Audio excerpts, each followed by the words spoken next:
है lecture number 4। Lecture number 4 में हम देखेंगे अपवहन वेग और तथा विद्युत धारा में क्या संबंध है, relation between electric current and drift velocity. सबसे पहले हम एक चालक लेते हैं। ये एक चालक है। इस चालक में बहुत सारा इलेक्ट्रॉन्स प्रेजेंट हैं जो अतिरिक्त गति कर रहे हैं, मतलब इधर उधर मूव कर रहे हैं। फिर हमने इसको बैटरी से कनेक्ट कर दिया। जैसे ही बैटरी से इस चालक को हम कनेक्ट करते हैं, इसकी इलेक्ट्रॉन को एक दिशा प्रदान होती है। इलेक्ट्रॉन पे एक बल लगता है जो वो हमेशा पॉजिटिव की तरफ अट्रैक्ट होना चालू कर देता है। तो जैसे ही अट्रैक्टिव होना चालू करता है, पॉजिटिव की तरफ आकर्षित होना चालू होता है, वो कितनी वेलोसिटी से मूव करता है, तो vd, जो हम लोग ऑलरेडी पिछले क्लास में देख चुके हैं। तब हमें फाइंड करना है कि इस vd अपवहन वेग और विद्युत धारा में क्या संबंध है। स्टेप बाय स्टेप प्रोसेस है। पहला स्टेप, चालक में एकांक आयतन में मुक्त इलेक्ट्रॉन की संख्या हम क्या करेंगे, मान लेंगे। कितना, तो n मान लिए। इसके बाद मुक्त इलेक्ट्रॉन द्वारा डेल टी समय में तय की गई दूरी। जब माने थे तो इलेक्ट्रॉन यहां पर थे, मान लेते हैं कुछ देर के लिए कि इलेक्ट्रॉन यहां थे। अब डेल टी समय में, यानी कुछ समय अंतराल के बाद, ये इलेक्ट्रॉन यहां से मूव करके कहां चले गए, यहां आ गए, मतलब यहां पहुंच गए। तो इन्होंने यहां से लेकर यहां तक रास्ता को क्या किया, तय किया। तब मुक्त इलेक्ट्रॉन द्वारा डेल टी समय में तय की गई दूरी अपवहन वेग गुणे समय। बचपन में हम लोग पढ़े थे मोशन चैप्टर में, 9th क्लास में गति मोशन चैप्टर में हम लोग पढ़े हैं क्या, चाल बराबर दूरी बटा में समय। तब यहां से दूरी बराबर क्या निकल सकता है, चाल गुणे समय। चाल गुणे समय, तो दूरी ही हमें निकालनी है। कितना समय में, तो डेल टी समय में। कौन, ते इलेक्ट्रॉन यहां से चलकर यहां पहुंच गए। तो दूरी बराबर क्या हो जाएगा, अपवहन वेग गुणे समय। अपवहन वेग कितना है, तो vd, और समय कितना है, तो डेल टी। तो दूरी कितना हो जाएगा, vd डेल टी। वही लिखा हुआ है यहाँ पर, vd डेल टी। अब डेल टी समय में तय आयतन। अब इतना ही समय में आयतन कितना तय कर रहा है, ये एक सिलेंडर के रूप में निर्माण हो रहा है। एक सिलेंडर बन रहा है, एक सिलेंडर का निर्माण हुआ। तो सिलेंडर का फॉर्मूला होता है पाई आर स्क्वायर एच। इसको यहां से लेकर यहां तक हम लोग क्या बोलते हैं, एच। अब पाई आर स्क्वायर, ये pi r square. Pi r square को हम लोग क्या बोल सकते हैं, ए, और एच मतलब यहां से लेकर यहां तक दूरी। तो इस ये जैसा फिगर है वैसा ही ये भी फिगर है, जस्ट लाइक ये। इसका एच मतलब ये दूरी हो गया, और ये क्या हो गया, एरिया। तो क्या हो जाएगा, A V D del T, यानी कि डेल टी समय में तय आयतन बराबर A V D del T. अब आयतन के अल्पांश में उपस्थित मुक्त इलेक्ट्रॉन की संख्या। बचपन वाली केस, एक पेन की मूल्य 5 रुपया, तो 4 पेन की मूल्य क्या होता था, 5 गुणे 4 बराबर 20। फिर से एक पेन की मूल्य 5 रुपया, तो 4 पेन की मूल्य 20 रुपया, गुणा करते थे। उसी तरह से आयतन के अल्पांश यानी छोटे से भाग में उपस्थित इलेक्ट्रॉन की संख्या कितनी है, तो A V D del T into N. क्योंकि ये पूरा का पूरा आयतन था, उस आयतन में इलेक्ट्रॉन की संख्या से क्या करेंगे, मल्टीप्लाई कर देंगे। अब इसके संगत आवेश, संगत आवेश मतलब डेल क्यू, तो इलेक्ट्रॉनों की संख्या गुणे एक आवेश, एक इलेक्ट्रॉन का आवेश।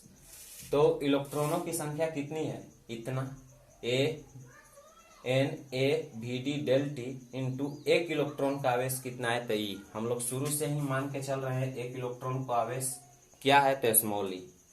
अब विद्युत धारा का फॉर्मूला क्या होता है, विद्युत धारा बराबर आवेश बटा में समय। आवेश हमारा निकल चुका है, समय हमारा कितना है, तो डेल टी। हम क्या करेंगे, डेल क्यू बटा में डेल टी। डेल क्यू का मान है N A V D del T into E बटा में del T. Del T cut गया, तो क्या बचा, आई बराबर NeAVD। अब इसमें सबसे ज्यादा इसको लर्न करना है, इसको याद रखना है। इसमें कौन क्या है, तो ये क्या है, विद्युत धारा। N क्या है, इलेक्ट्रॉनों की संख्या।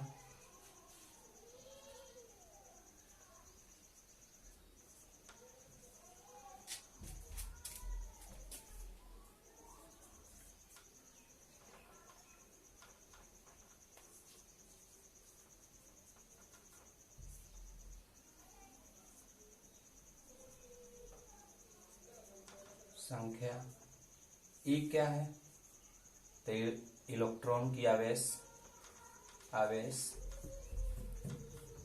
A क्या है, क्षेत्रफल। अब VD क्या है, तो अपवहन वेग। एक बार फिर से रिवीजन कराते हैं। सबसे पहले हम एक चालक लेंगे। इस चालक में बहुत सारे इलेक्ट्रॉन्स प्रेजेंट हैं जो अंतरिक्ष गति कर रहे हैं। जैसे ही हम इसको एक बैटरी से कनेक्ट करते हैं, उस इलेक्ट्रॉन पे बल लगता है। बल लगने की वजह से इलेक्ट्रॉन जो है एक दिशा प्रदान होती है, जिसकी वजह से सारी की सारी इलेक्ट्रॉन पॉजिटिव दिशा में मूव करना स्टार्ट करते हैं। तब हम लोग मान लेते हैं कि चालक में एकांक आयतन में मुक्त इलेक्ट्रॉन की संख्या कितनी है, तो n है। मुक्त इलेक्ट्रॉन द्वारा डेल टी समय में तय की गई दूरी, और मुक्त इलेक्ट्रॉन n है, तो उनके द्वारा कुछ न कुछ दूरी तय किया हुआ। मान लेते हैं पहले इलेक्ट्रॉन यहाँ पर थे, अब ट्रेवल करके यहाँ पहुंच गए, यानी कि यहाँ से लेकर यहाँ तक कुछ न कुछ दूरी ट्रेवल किए हैं। कितना समय में, तो डेल टी समय में। तब क्या हो जाएगा, तो अपवहन वेग इंटू समय, यानी VD into del T. Del T समय में तय आयतन, यानी कि टोटल कितना आयतन ट्रेवल कर रहे हैं, तो AVD इंटू डेल टी, क्योंकि आयतन बराबर होता है पाई आर स्क्वायर H होता है ये, क्षेत्रफल होता है पाई आर स्क्वायर ये, यानी कि इसका क्षेत्रफल पाई आर स्क्वायर, इसको मान लिए A और H के जगह पर VD डेल टी है। इसके बाद आयतन के अल्पांश में उपस्थित मुक्त इलेक्ट्रॉनों की संख्या, यानी कि एक भाग में n इलेक्ट्रॉन है, तो इतना भाग में कितना इलेक्ट्रॉन होंगे, तो n से क्या कर दिए, मल्टीप्लाई कर दिए। अब इसके संगत आवेश तो क्या होता है, इलेक्ट्रॉनों की संख्या इंटू 1 इलेक्ट्रॉन की आवेश, यानी कि Q बराबर फॉर्मूला आप लोगों ने पढ़ा होगा। Q बराबर फॉर्मूला होता है Ne। n क्या होता है, तो इलेक्ट्रॉनों की संख्या होती है। I क्या होती है, उस एक इलेक्ट्रॉन के आवेश होते हैं। तो इलेक्ट्रॉनों की संख्या इंटू एक इलेक्ट्रॉन का आवेश, तो डेल Q बराबर NaVD del T into E। ये हो गया समीकरण फर्स्ट। तो विद्युत धारा बराबर आवेश बटा में समय, तो I बराबर डेल Q बटा डेल टी। अब समीकरण फर्स्ट से हम डेल Q का मान क्या करेंगे, यहाँ पुट कर दिए, तो NaVD del T into E बटा में डेल टी कट गया, तो क्या बचा, I बराबर NeAVD। इसको लर्न करना है, और इसमें कौन क्या है इसके बारे में लिख दिया गया है। I है विद्युत धारा, N है इलेक्ट्रॉन की संख्या, E है एक इलेक्ट्रॉन के आवेश, A है क्षेत्रफल, VD है अपवहन वेग। तो VD और विद्युत धारा के बीच में क्या निकल गया, ये रिलेशन निकल गया। इसका एक बार स्क्रीनशॉट ले लीजिए आप लोग। अब हम लोग नेक्स्ट टॉपिक देखेंगे, नेक्स्ट करंट डेंसिटी, यानी कि धारा घनत्व। धारा घनत्व देखने के लिए सबसे पहले हम एक एग्जांपल से समझाना चाहते हैं। मान लेते हैं कि एक पाइप है, यहाँ तक गया, यहाँ के बाद इस पाइप का मोटाई यानी थिकनेस बढ़ गया, वो यहाँ तक हो गया, फिर इसकी थिकनेस बढ़ गया, फिर यहाँ तक हो गया। अब इसमें I बह रहा है, I धारा प्रवेश कर रहा है, I यहाँ भी है, I इसमें भी है, I इसमें भी है। तब इसमें क्या परिवर्तन हो रहा है, यही हमको देखना है कि क्या परिवर्तन हो सकता है। तो जो करंट यहाँ इस पाइप में था, वही करंट इस पाइप में भी है, वही करंट इस पाइप में भी है, यानी कि जो धारा इस पाइप में फ्लो कर रहा था, वही धारा इस पाइप में भी है, और वही धारा इस पाइप में भी है। तो परिवर्तन क्या होगा, तब पूछेगा, ऐसा एग्जाम्पल देकर पूछेगा कि इसमें क्या हो सकता है, तो हम लिख सकते हैं I बराबर I। लेकिन कभी कभी दे देता है कि क्या J1 बराबर J2 बराबर J3 है, नहीं, ये नहीं हो सकता है। देखते हैं इसके क्या परिभाषा है, तो चालक के किसी बिंदु से एकांक क्षेत्रफल के लंबवत गुजरने वाली धारा के मान को उस बिंदु का धारा घनत्व कहते हैं।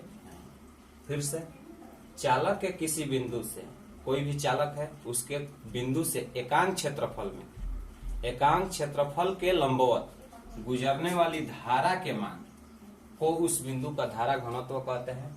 इसको जे द्वारा निरूपित किया जाता है। तब एक हम ले लिए ये चालक, इस चालक में धारा प्रवाहित हो रहा है, ये धारा का लाइन है, आई से डिनोट किया हुआ है, आई को धारा। इसका क्षेत्रफल क्या है, सदिश क्षेत्रफल, तो ए।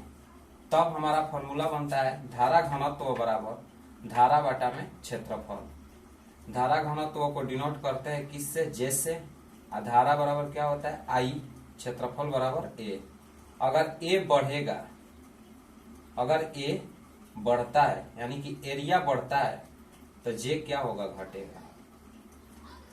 वैसे इसका इन्वर्सली अगर जे बढ़ता है तो एरिया क्या होगा, घटेगा।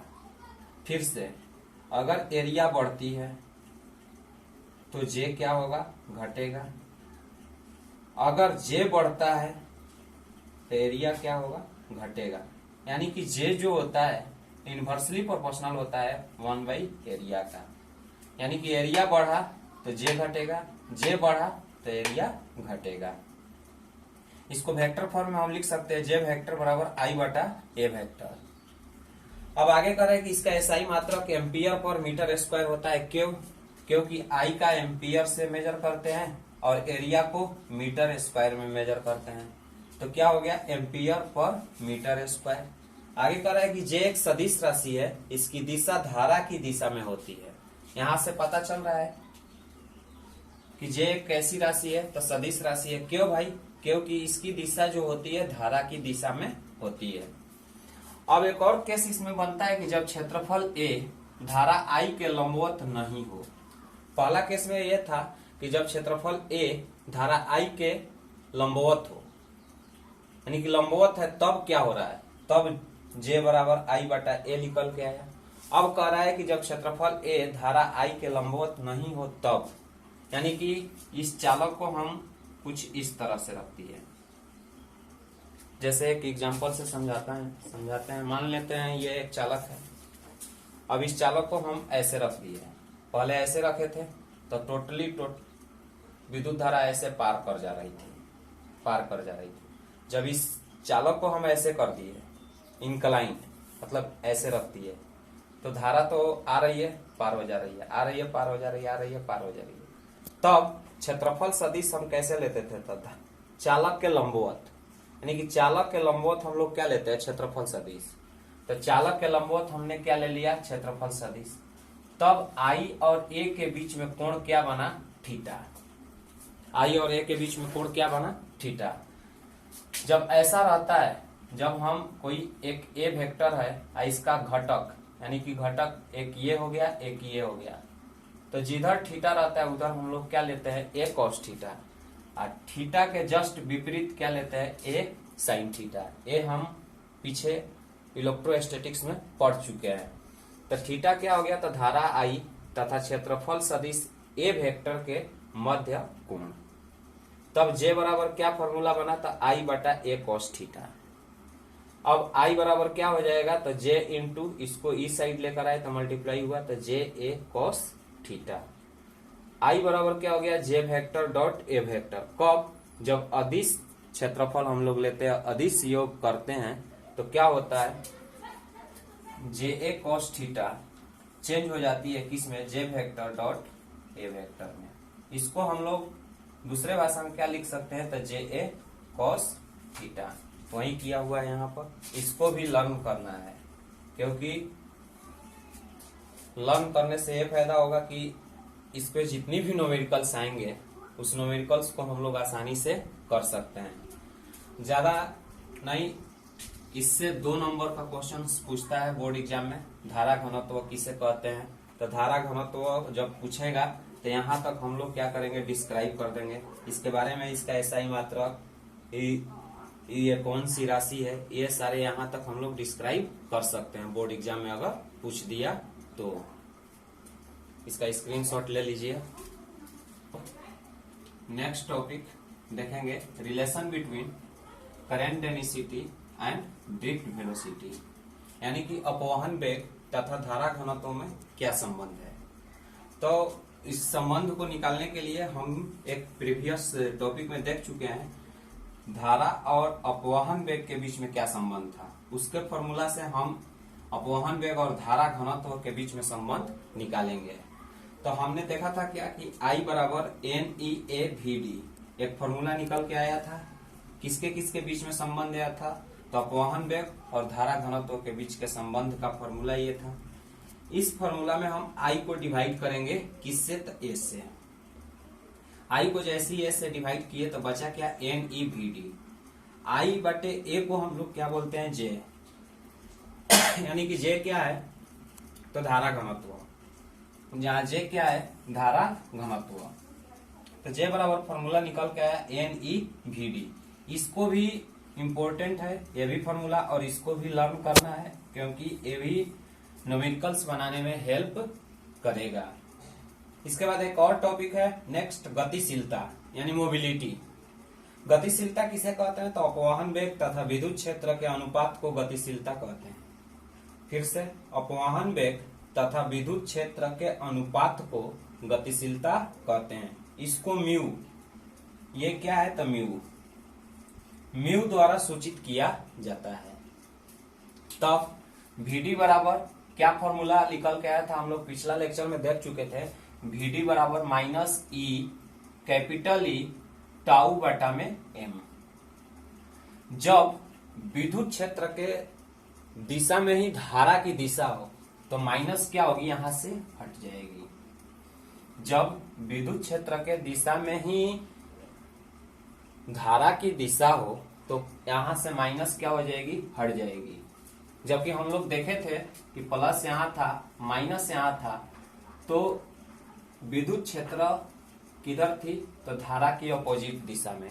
जब धारा की अपोजिट दिशा में विद्युत क्षेत्र होता है तो हम लोग साइन क्या लेते हैं, माइनस। और जब सेम दिशा में होती है तो हम लोग क्या लेंगे, प्लस। तो यहां से माइनस हटाए तो VD बराबर क्या आ गया, E small E capital E tau बटा में M। अब यहाँ VD को E से डिवाइड कर दिए तो VD बटा E equal to small E tau बटा में M। और VD बटा E, इसी चीज को हम लोग क्या बोलते हैं, तो मोबिलिटी यानी गतिशीलता कहते हैं। और इसी चीज का यहाँ पर व्याख्या किया गया है। अपवहन वेग यानी कि VD तथा विद्युत क्षेत्र, E क्या है, विद्युत क्षेत्र है, E क्या है, विद्युत क्षेत्र। इन दोनों के अनुपात को ही हम लोग क्या कहते हैं, गतिशीलता कहते हैं। तो VD बटा में E इक्वल टू क्या बन के आया, म्यू। तो म्यू बराबर फॉर्मूला आ गया E टाउ बटा में M। इसको भी आपको क्या करना है, लर्न करना है। और ये भी न्यूमेरिकल के व्यू से बहुत ज्यादा इंपॉर्टेंट फॉर्मूला है, क्योंकि ये सारे फॉर्मूले जो छोटे छोटे टर्म्स में आए हुए हैं, ये सारे फॉर्मूले जो है आपको न्यूमेरिकल्स बनाने में हेल्प करेंगे, एक नंबर के क्वेश्चंस बनाने में हेल्प करेंगे। और वीडियो अगर पसंद आया हो तो इसे लाइक, सब्सक्राइब और शेयर करना ना भूलें।